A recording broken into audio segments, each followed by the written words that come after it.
Do you know you can talk to the person doing your self-storage feasibility report and ask them to focus on some other things that you might be interested in as well besides the normal stuff in a feasibility report? Well, at least I do. My name's Mark Helm. I'm the author of Creating Wealth Through Self-Storage, and I'm the creator of the Quickstart Academy, which houses the on-demand self-storage boot camp that I do and offer people that will support you from going wherever you are now all the way to putting your first or your next self-storage facility into service in today's world.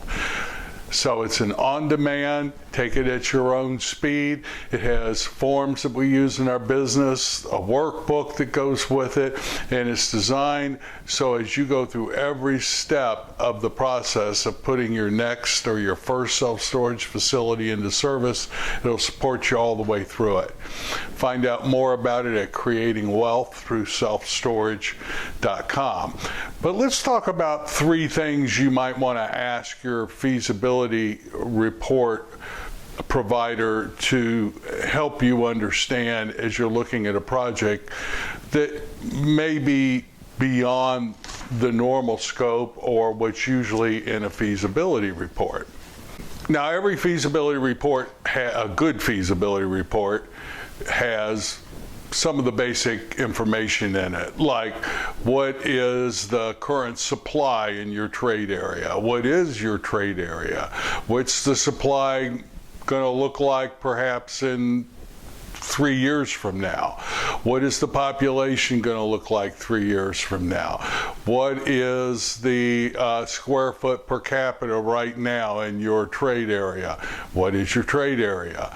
What is the square foot per capita going to look like perhaps 3 or 5 years from now in your trade area?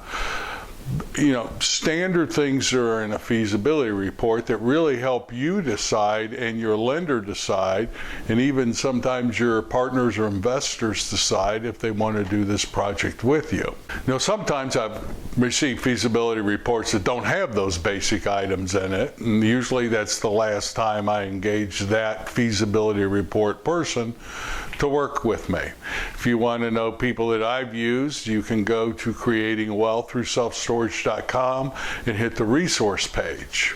But often, I need some other information that will help me determine if this is a deal that we really want to do. Here's some examples. What's the optimum mix of climate control to non-climate control on an expansion if we want to do it?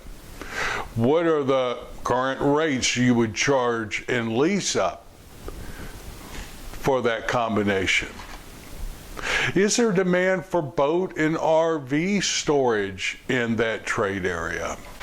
Who is my real competition out of the facilities in this trade area? Who do you think my real competition is, and what are their strengths and weaknesses?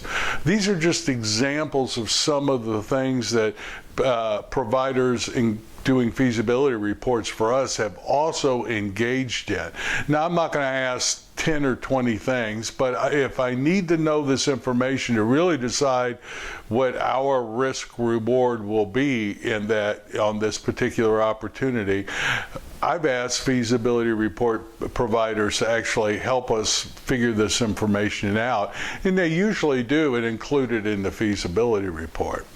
Now, this only works if you're getting a full feasibility report. So, you know, you can have desktops or abbreviated reports that will primarily focus on just supply demand for your trade area. This isn't going to work on something like that. But on a full-blown feasibility report, very often we need more information to determine. And my experience is these providers will focus on that for you if they know what's of particular interest to you.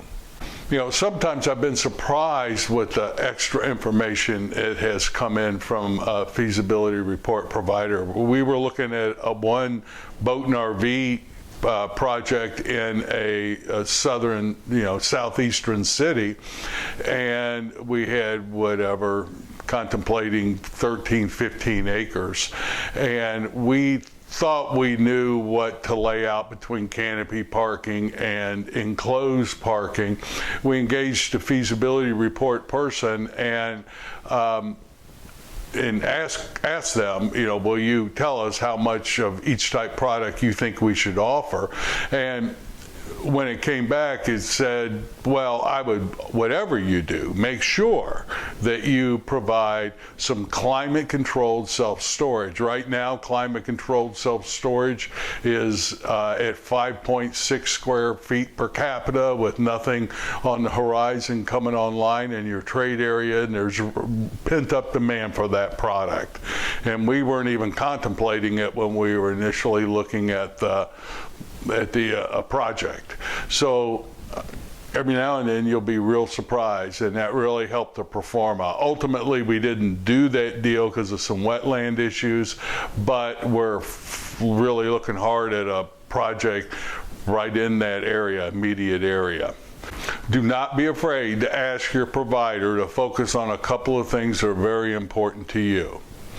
Also, be sure, whatever you do, to always go over that report with your provider. Don't just let them send it to you. I've learned some very interesting things that I wouldn't have necessarily flushed out of the report just reading it on my own. So go over the report with your provider. They're happy to do it. And I've discovered that, if I disagree with something or question something in it, very few people are ever defensive and have a position on their report. We were going over one report and the future population was different than the information we were getting from the city officials in that market. And I brought that up. The provider was happy to look at it.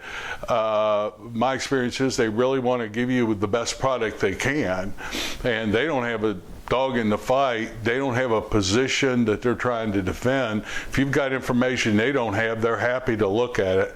Ultimately, they didn't use it. They said they couldn't validate it anywhere. The only information they really could validate was what they had from the census information.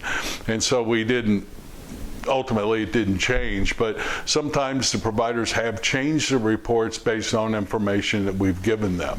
Find one or two good feasibility report providers that you're comfortable with, that you like their product, and use them. Always respond to them quickly if they have questions or information.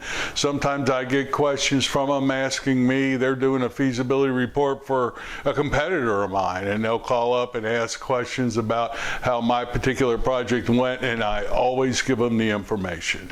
Really develop a few good relationships, support them, and use them over and over again. Ultimately, you're putting at risk millions of dollars, in some cases, on a project. So get the information you need from your feasibility report provider.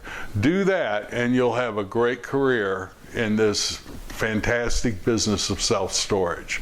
Still the best industry there is, in my opinion, for the small investor.